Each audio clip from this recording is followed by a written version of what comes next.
Hello everyone, this is going to be a quick recap of what we found during our recent live stream of Lincoln Cent Roll Search box number 4.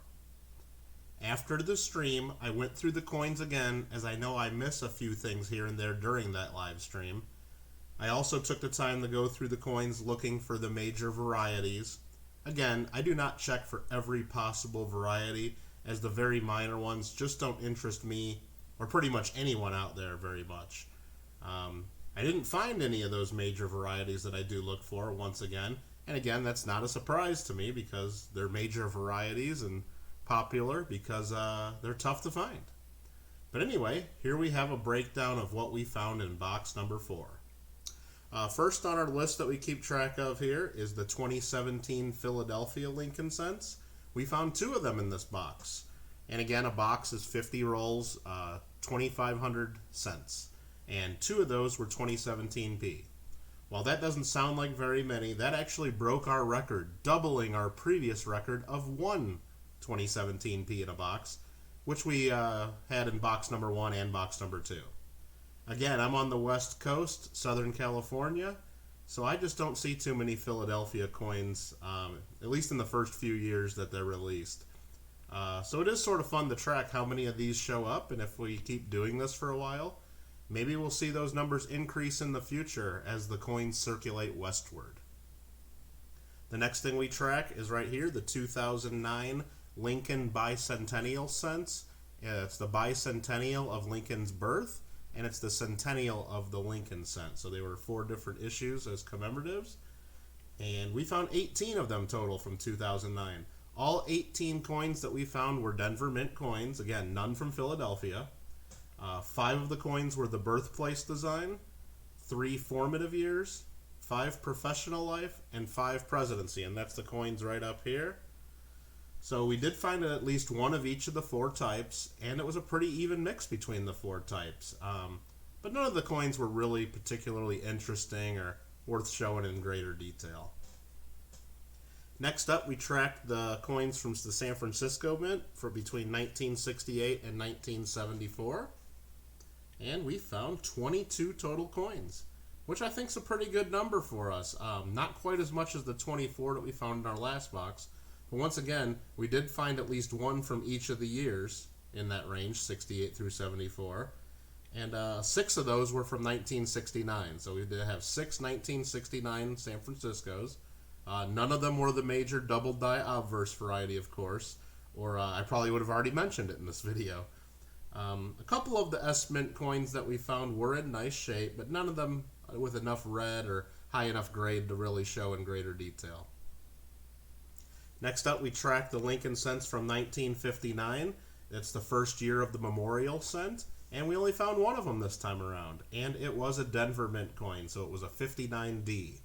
It was a moderately circulated example. Again, I do like to save the first year Memorial reverse cents just because it's another fun thing we can track, and it's something that's really easy to track from box to box. And that's the coin right there, the 59D. This pile here was all the S Mint cents that we found. The next thing that we track are the wheat cents, the cents 1958 and earlier, and we found 8 of them in the box. I think that's a pretty average number, not great, not our worst. The dates that we found were 1940, 1945S, 1949D, we found 2 1956Ds, and we found 5 1958Ds. And that's the group right here, the 8 wheat cents. The nicest one of the group was one of the 58 Denvers. Has a little bit of original luster, maybe you'd call it an AU example. Anyway, it's just always fun to find a nice wheat cent out there in circulation, even if it is a common date. What I'll do is I got my microscope plugged in. I'll go ahead and pop it under there and pull that up just so you can kind of get an idea of what we're talking about. So let me get the light on it. So there you can see it, 58D. It's got some luster to it. It's a brown coin. Just a little bit of original red in the protected areas there around the numbers and close to the lettering. So yeah, not too bad for circulation, but like I said, that was the best we got in the box for the wheat cents at least. And a little bit of rub on the high point on the top of the wheat ear on the right hand side might be a little bit unnatural, maybe damaged, but other than that, I mean, I'd say it's an AU coin, just given the amount of mint luster that's left on it. So yeah, I'm pretty happy with that, like I said, for a circulation find. Let me get the light back where I want it. Okay. So next up that we keep track of is the foreign coins that we found. When we found 2 coins from Canada, these coins right here, and the dates on those were 1983 and 1995. So again, it's always cool to find a couple. And that's about what we've been finding in the boxes. We usually find, 1 to 3. At least that's what we found so far. We also keep track of the copper coins. Remember, the copper are some of the coins dated 1982, but everything 1981 and earlier are 95% copper. The coins after that are zinc with a copper plating. So the copper coins we had in this box were 298 cents. And that includes some of the finds already mentioned on the list here. So that ended up being equaling 11.92% of the box being copper, with the rest of the coins the copper-plated zinc cents. Again, I really don't sort out the different 1982s, which come in both compositions. I just don't have the time to do it. It just takes too long to weigh them and separate them out. And I don't really get tons of 1982s anyway. So, well, the numbers will be off slightly from actual, but not too much. But now that we've been tracking, and this is our 4th box, I think it's pretty amazing the results we've had so far with such a limited sample size. All 4 boxes have had just about the same percentage of copper coins, like 11 to 12% range. 281 copper cents was our lowest number, and 304 was our highest so far. So there's only a 23 coin range out of the 2,500 cents that are in a box. So I just thought that was pretty cool. There was another coin in the box that did catch my eye. It's this one here. I'll put that under the microscope and we can bring it up. It's a 1974 Denver Lincoln cent. And let me get the light on that so we can get a good look. And it's just a really nice example. It's full red. It does have some marks on it because it's been through circulation, but I'll move the light around a little bit. But it's a nice one for a 45-year-old coin. I thought it was worth setting aside. Again, it's a nice red flashy memorial cent. And for circulation, not too bad. So I did set it aside. I didn't really see any others that of that kind of quality that I felt like pulling out and making a special note of. All right. So after that, we did come across 5 cents in the box, and that's these 5 right here. Let me get the light back off so they're not blinding us. And those ones there show slightly misaligned dies. That's where the coin looks off-center just a little bit on one side.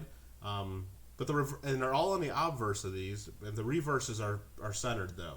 If it was off-center on both sides, you'd call it an off-center strike. But when it's only slightly off-center on one side, they call it a misaligned die.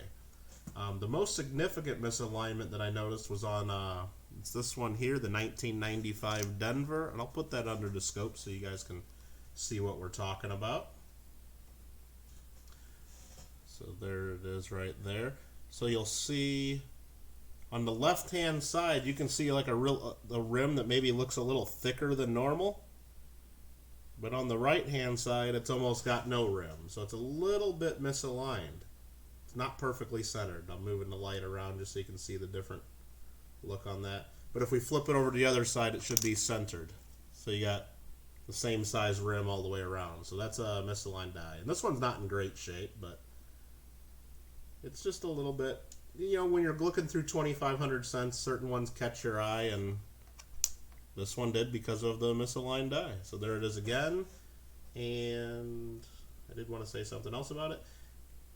Yeah, I just wanted to point out, we found 5 different misaligned dies. This was the strongest one that we found in the box.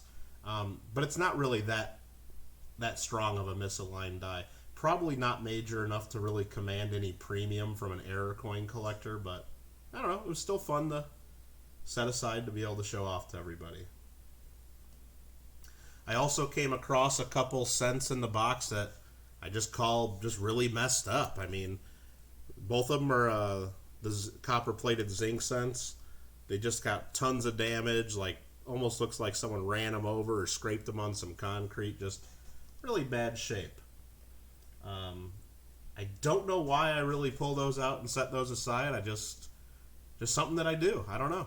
But anytime I see something that just looks really bad or really corroded, or it's just something I pull aside. Just a little bit different, but different in a bad way, I guess. Finally, there was one more in the box that I set aside because it had attractive toning. I really like tone coins, and when the coin has a little bit of color that catches my eye, I definitely save those. And it's this coin here. I'll put that one under the microscope as well and give you guys a look. The microscope really doesn't show the color too well, so I don't know how much you'll pick it up. But this is a 1984 cent, and I actually got to bring up the microscope for you. There we go. It's a 1984, and you can see it has some color to it. Let me get it a little more centered for you. I mean, it has some, in hand it's a little better. It has some pink, purple, and blue color to it. And the color's there on both sides. Let me flip it over. Probably even a little nicer on the reverse, a little more vibrant color.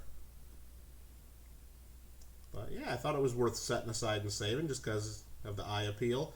It's too bad, yeah, it's a 1984. It was just too bad it wasn't the double die obverse variety from 1984, because that would have been definitely a keeper. But we're keeping this one anyway. We're setting it aside.